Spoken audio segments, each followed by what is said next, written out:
नमस्कार। हार्दिक भाव स्वागत जनावि आम ओडिया भाषा साहित्य को। तो पिला माने आज आम आलोचना करबा +3 4th सेमेस्टर ओडिया ऑनर्स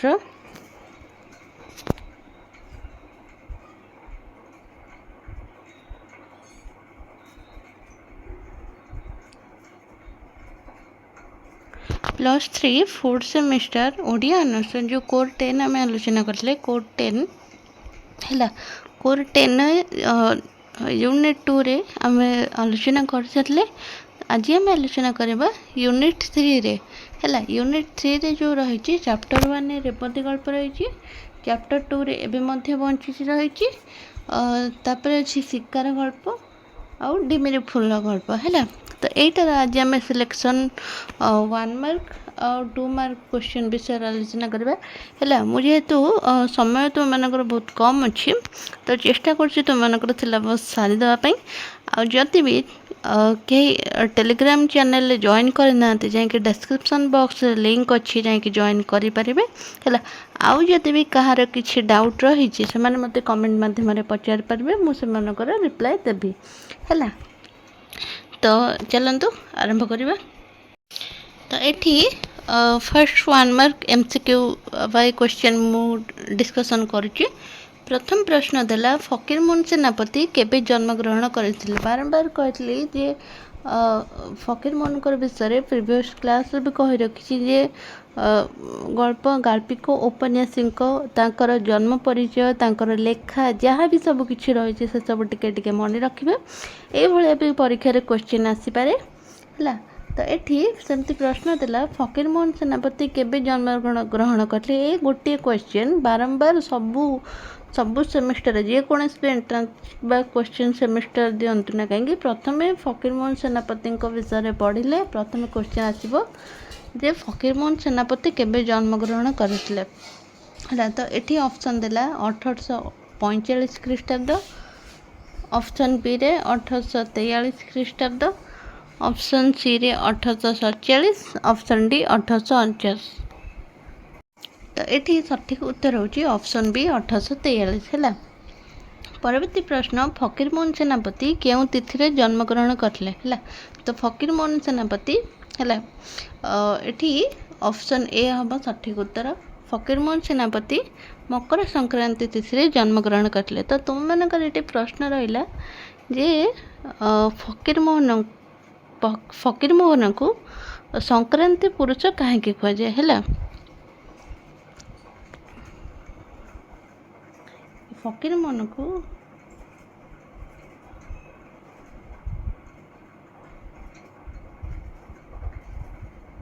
पुरुष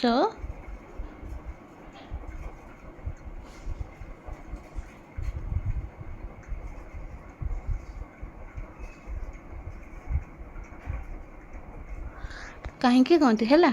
तो जी भी जानी थे मत कमेंट माध्यम कहे जे फकीरमोहन सेनापति को संक्रांति पुरुष बोली कहीं कह जाए है। परवर्ती प्रश्न आसला चाटशाली विद्यारंभ कला बेलू फकीरमोहन को केते बयस होइला। तो ये ऑप्शन मु पढ़ुनी है, ऑप्शन पढ़ले वीडियो लेंथ हो। तो ये चाटशाली विद्यारंभ कला बेले फकीरमोहन को ऑप्शन सी हूँ 9 वर्ष बयस होइला। परवर्ती आसला केबे फकीरमोहन सरस्वती उपाधि भूषित होइले। तो यहाँ भी इम्पोर्टेंट क्वेश्चन। तो ये सठिक उत्तर होची ऑप्शन बी 1916। फकीरमोहन को 1916 ख्रीष्टाब्द रे सरस्वती उपाधि रे भूषित करथिले। तापर आसला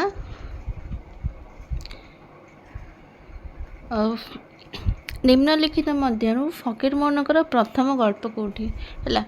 तो फकीरमोहन गल्प उपन्यास तांकर उपन्यास तो थिले 4टा उपन्यास है। तो तांकर 4टा उपन्यास थिला आ गल्प अनेक गुड़ी थिला। तांकर गल्प मध्यरु प्रथम गल्प केउंठी तांकर एटा टिके लक्ष्मणिया होची तांकर प्रथम गल्प है। तो ये कहबो गले रेवती भी हो पारे है। तो यहाँ टे डाउट लगुच है। तो यहाँ मुझे तुम मानक है। ତାପରେ ଆସିଲା ଫକୀରମୋହନ ସର୍ବମୋଟ କେତୋଟି ଗଳ୍ପ ରଚନା କରିଥିଲେ? ତ ଫକୀରମୋହନଙ୍କର ଯେଉଁ ଗଳ୍ପ ସଂକଳନ ଥିଲା ସେଇ ଗଳ୍ପ ସଂକଳନରେ ଟୋଟାଲ୍ 20ଟି ଗଳ୍ପ ଥିଲା ହେଲା। ସେଇ ଗଳ୍ପ ସଂକଳନରେ ଟୋଟାଲ୍ 20ଟି ଗଳ୍ପ ରଚନା କରିଥିଲେ।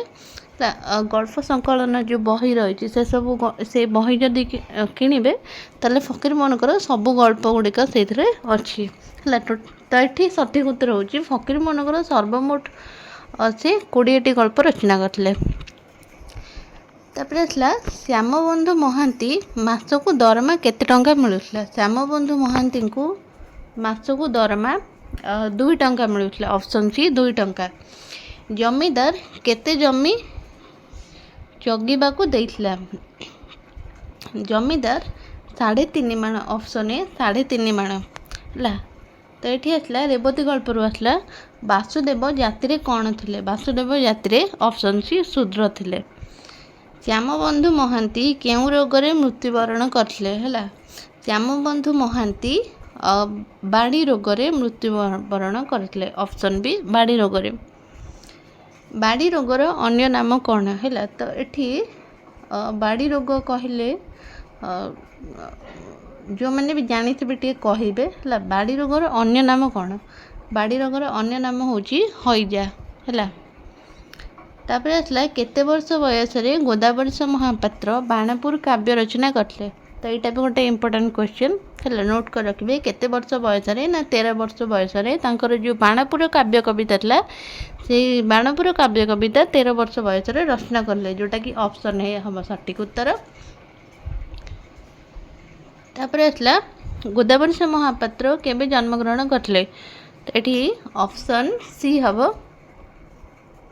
1898 ହେଲା।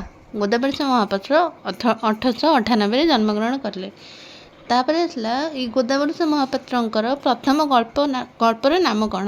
ହେଲା, ତ ତାଙ୍କର ଅନେକ ଗୁଡ଼ିଏ ଗଳ୍ପ ରହିଛି। ତାଙ୍କର ପ୍ରଥମ ଗଳ୍ପ ହେଉଛି ପରିମଳ ଯେଉଁ ଗଳ୍ପ ଥିଲା ହେଲା।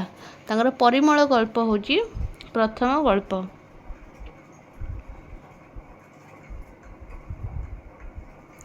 ହେଲା ତାଙ୍କର ପ୍ରଥମ। ତାପରେ ଆସିଲା ପରିମଳ ଗଳ୍ପଟି କେଉଁ ପତ୍ରିକାରେ ପ୍ରକାଶ ପାଇଥିଲା? ଯେଉଁ ଗୋଦାବରୀଶ ମିଶ୍ରଙ୍କର ପ୍ରଥମ ଗଳ୍ପ ଥିଲା ଯେଉଁ ପରିମଳ ଗଳ୍ପଟା ହେଲା, ତାଙ୍କର କେଉଁ ପତ୍ରିକାରେ ପ୍ରକାଶ ପାଇଥିଲା? ନା ବାଣୀ ପତ୍ରିକାରେ। ଅପସନ୍ ଡି ହେବ ସଠିକ୍ ଉତ୍ତର, ବାଣୀ ପତ୍ରିକାରେ। ଗରିବର ଭଗବାନ ଗଳ୍ପର ଗାଳ୍ପିକ କିଏ? ଗରିବର ଭଗବାନ ଗଳ୍ପର ଗାଳ୍ପିକ ହେଉଛନ୍ତି ଗୋଦାବରୀଶ ମହାପାତ୍ର ହେଲା। ଗୋଦାବରୀଶ ମହାପାତ୍ର। ପରବର୍ତ୍ତୀ ପ୍ରଶ୍ନ ଆସିଲା ନିମ୍ନଲିଖିତ ମଧ୍ୟରୁ କେଉଁଟି ଗୋଦାବରୀଶ ମହାପାତ୍ରଙ୍କର ଗଳ୍ପ ନୁହେଁ? ତ ଏଠି ଏବେ ମଧ୍ୟ ବଞ୍ଚିଛି ଗୋଦାବରୀଶ ମହାପାତ୍ରଙ୍କର, ତଥାପି ମଣିଷ ବଞ୍ଚିଛି ଗୋଦାବରୀଶ ମହାପାତ୍ରଙ୍କର, ଆଉ ମୁଁ ଦିନେ ମନ୍ତ୍ରୀ ଥିଲି ଏଇଟା ବି ଗୋଦାବରୀଶ ମହାପାତ୍ର ହେଲା। ଆଉ ଯେଉଁ ରହିଲା ରେବତୀ ଗଳ୍ପ, ଏଇଟା ରେବତୀ ଗଳ୍ପ ହେଉଛି ଫକୀରମୋହନ ସେନାପତିଙ୍କର ହେଲା। ତ ଏଠି ସଠିକ୍ ଉତ୍ତର ହେଉଛି ରେବତୀ ଗଳ୍ପ ହେଲା। ରେବତୀ ଗଳ୍ପ ଗୋଦାବରୀଶ ମହାପାତ୍ରଙ୍କର ଗଳ୍ପ ନୁହେଁ ହେଲା। ତାପରେ ଆସିଲା ନୀଳ ମାଷ୍ଟ୍ରାଣୀ ଗଳ୍ପର ଗାଳ୍ପିକ କିଏ? ହେଲା, ନୀଳ ମାଷ୍ଟ୍ରାଣୀ ଗଳ୍ପର ଗାଳ୍ପିକ ହେଉଛନ୍ତି ଗୋଦାବରୀଶ ମହାପାତ୍ର।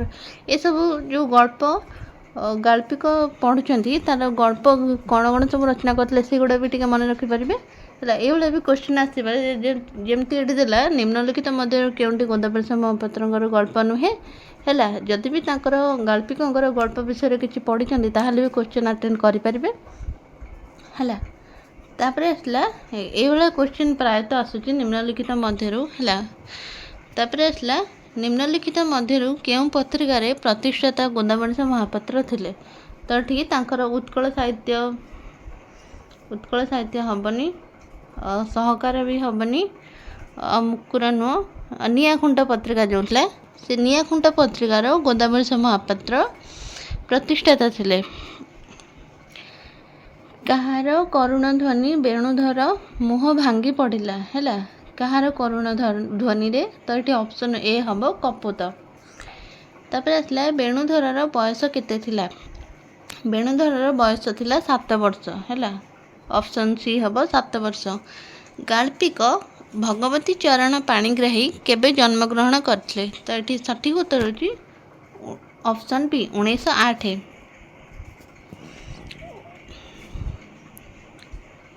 ଓଡ଼ିଶାରେ श्रेणी चेतना और साम्यवादी धारार आद्य प्रवर्तक किए थे एटा भी गोटे इम्पोर्टाट क्वेश्चन है। ओडिशार श्रेणी चेतना और साम्यवादी धारार आदि प्रवर्तक थे भगवती चरण पाणिग्राही है। ऑप्शन ए भगवती चरण पाणिग्राही।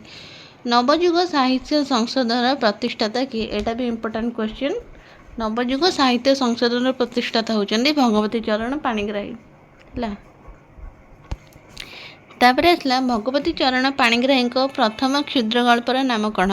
तांकर जंगलर जीवनर समाधि हेनी, झड़ हेनी, मीमांसा हेनी, तांकर जो जंगली गल्पटा रही जंगली गल्प हूँ प्रथम क्षुद्र गल्प है। ये सब गल्प अच्छी है प्रथम गल्प हूँ जंगली गल्प है। तापर ये जो भगवती चरण पाणिग्राही जंगली गल्पटा क्यों पत्रिकार प्रकाश पाई ना उत्कल साहित्य पत्रिकार है। ऑप्शन बी उत्कल साहित्य पत्रिकार प्रकाश पाई।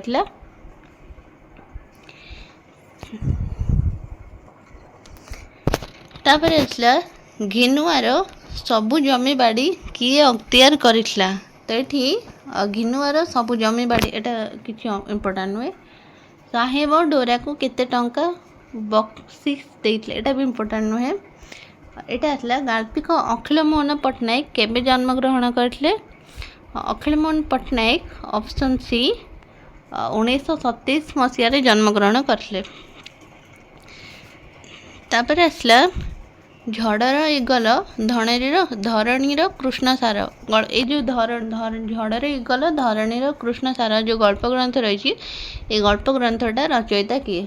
तो यहाँ ऑप्शन ए हम सठिक उत्तर अखिल मोहन पट्टनायक। तापर आसला ओ अंधगली गल्प ग्रंथर रचयिता किए। तो यही ओ अंधगली गल्प ग्रंथर रचयिता होचंती अखिल मोहन पट्टनायक है। तापर आसला क्यों गल्प ग्रंथ पाई अखिल मोहन पट्टनायक केंद्र साहित्य एकाडेमी पुरस्कार पाइले। एटा भी गोटे इम्पोर्टाट क्वेश्चन नोट कर रखिए ना क्यों अखिल मोहन पट्टनायक ओ अंधगली जो अंधगली गल्प ग्रंथ पाई केंद्र साहित्य एकाडेमी पुरस्कार प्राप्त। तो यहाँ केबे पाइले ना 1981 है मन रखिए। यहाँ 1981 केंद्र साहित्य एकाडेमी पुरस्कार पाइले। यहाँ अखिल मोहन पट्टनायक केबे केंद्र साहित्य एकाडेमी पुरस्कार पाइले 1981। डिमिरी फूल गल्पर चरित्र अशोक केउं विश्वविद्यालय स्नातकोत्तर पढ़ुले। तो ये ऑप्शन ए हम अलाहाबाद विश्वविद्यालय है। अलाहाबाद विश्वविद्यालय। तापर पूजा छुट्टी रे अशोक केउठाकू बुलिबाकू जाइथिला। पूजा छुट्टी रे अशोक गौहाटी है। ऑप्शन बी गौहाटी बुलिबाकू जाइथिला। तो आज एतिकी है। परवर्ती क्लास पुणी देखा और जदि भी आम टेलीग्राम चैनल जॉइन करना YouTube channel description box link अच्छी जाके जॉइन करूँ। आदि भी कहार किसी डाउट अच्छे से मत कमेंट मध्यम जन पारे है। तो आज एतिकी रही नमस्कार।